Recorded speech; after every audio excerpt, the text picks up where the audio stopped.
Bell அடித்த உடனே நம்மளோட லஞ்ச் பாக்ஸ் ஓப்பன் பண்ணுவோன்னு நினைக்கிறீங்களா? கண்டிப்பாக இல்லை. முதல்ல நம்ம ஃப்ரெண்ட்ஸோட லஞ்ச் பாக்ஸை தான் ஓப்பன் பண்ணுவோம்.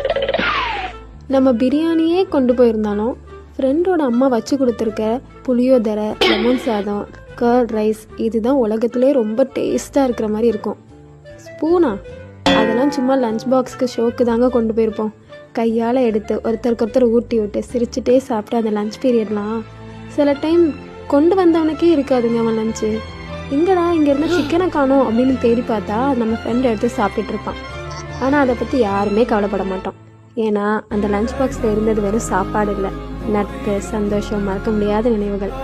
இந்த மாதிரி நீங்களும் உங்கள் லஞ்ச் பீரியடில் ஃப்ரெண்ட்ஸோட ஜாலியாக என்ஜாய் பண்ணி சாப்பிட்றீங்க அப்படின்னா மறக்காமல் கமெண்ட்ல சொல்லிட்டு போங்க. டாட்டா.